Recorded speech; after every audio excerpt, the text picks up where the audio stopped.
Hey, salut, je suis Herman Kakpo et je suis de HNC Executive Education, membre de HNC, groupe HNC Business Solution Holding. Et on a été très heureux de savoir que vous êtes nombreux à regarder des vidéos comme celle-ci.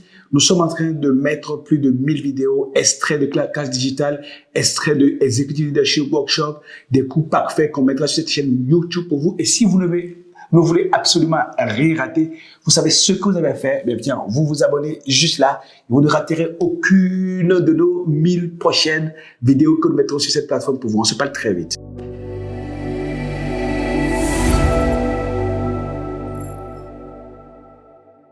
Vous savez, l'une des choses qui, particulièrement moi, m'a sauvé la vie quand j'étais initié au management, c'est que j'ai appris une définition du management qui, aujourd'hui, je l'utilise constamment.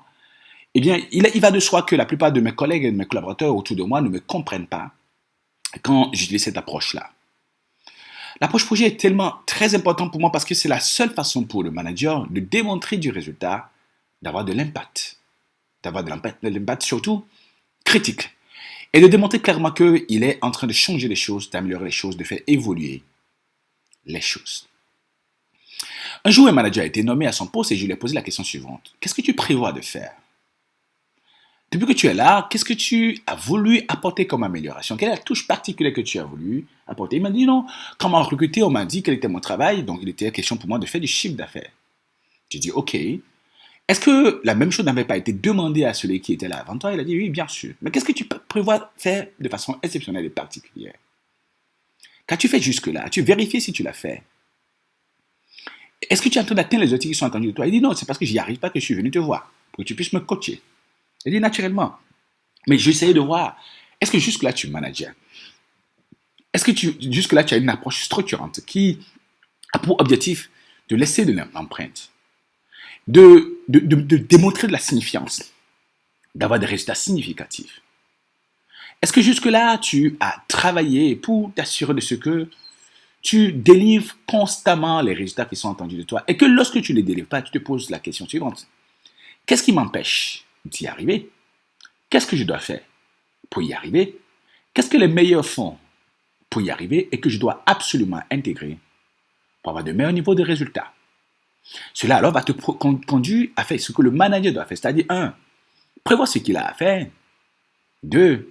Faire ce qu'il a prévu de faire. 3.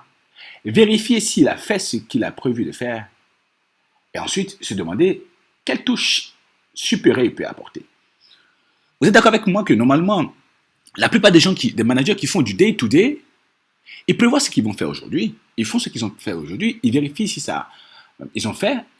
Et naturellement, il y a un truc qui manque, c'est qu'il n'y a pas cette dynamique d'amélioration continue. Naturellement, dans une mesure où tu fais ce que tu as prévu de faire, aujourd'hui, tu as la tête sous l'eau. Si tu n'as pas fini de le faire, tu ne te projettes pas.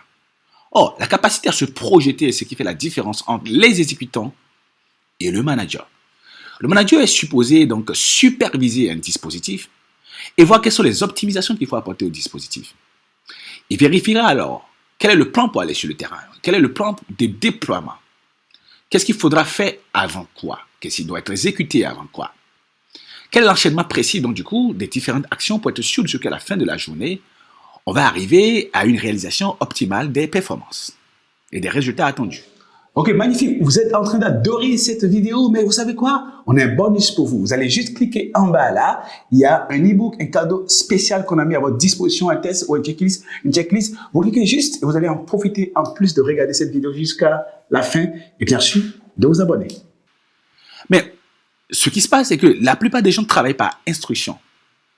Quand je suis par exemple le directeur des opérations ou du service après-vente ou des prestations dans une compagnie d'assurance par exemple, l'une des choses qui va arriver, il y a tellement de sollicitations, il y a tellement de demandes qui sont sur la table déjà, que je ne peux que être dans l'exécution constante des instructions, des attentes, des demandes exprimées par les clients. Pendant ce temps, je constate que les résultats ne sont pas en train d'être atteints. Et je ne prévois absolument rien pour pouvoir les optimiser. Et quand nous parlons de prévoir quelque chose, c'est des projets structurants qui vont permettre de revoir le processus, donc de faire une revue du processus, de voir qu'est-ce qui marche et qu'est-ce qui ne marche pas, où est-ce qu'il y a des désétudes et des doublons, où est-ce qu'il y a des redondances, qu'est-ce que les autres, les meilleurs font et que nous ne faisons pas actuellement, quel est le délai auquel on veut aboutir, quel est le rythme d'exécution que nous voulons avoir.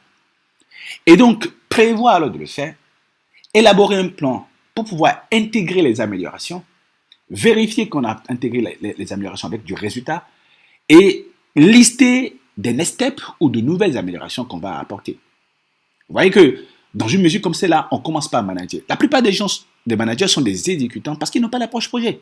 Prévoir ce qu'on a fait, faire ce qu'on a prévu de faire, vérifier si on a fait ce qu'on a prévu de faire et s'inscrire dans une dynamique d'amélioration continue. Ce qui veut dire ici, on fait la conception et la planification de projet.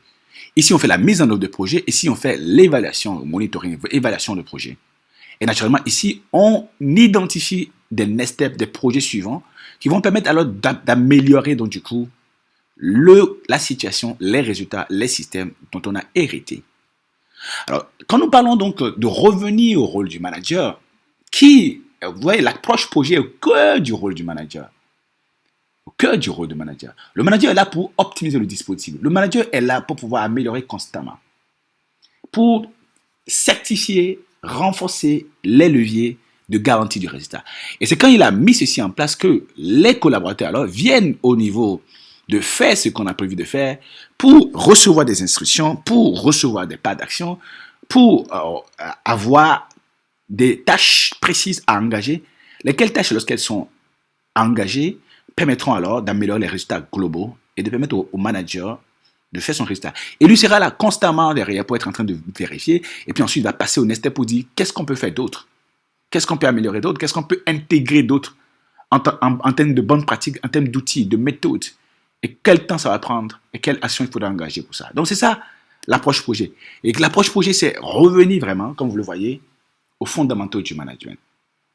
Il y a donc du coup quelques conséquences pour nous les managers. C'est que nous devons avoir constamment des projets d'optimisation en cours. Puisqu'on a dit, manager, c'est prévoir ce qu'on a fait, faire ce qu'on a prévu de faire, vérifier si on a fait ce qu'on a prévu de faire et s'inscrire dans une dynamique d'amélioration continue.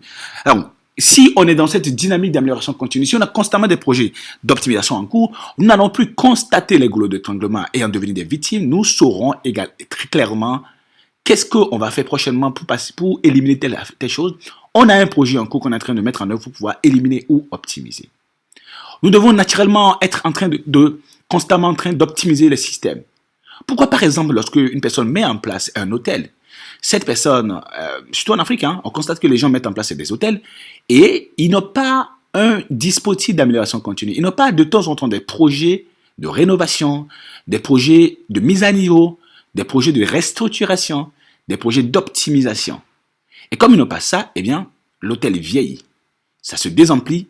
Et ils sont surpris du fait que le chiffre d'affaires, n'est-ce pas, n'est pas au rendez-vous. Vous voyez, on ne peut pas manager avec des actions sporadiques. On ne peut pas manager avec la passivité.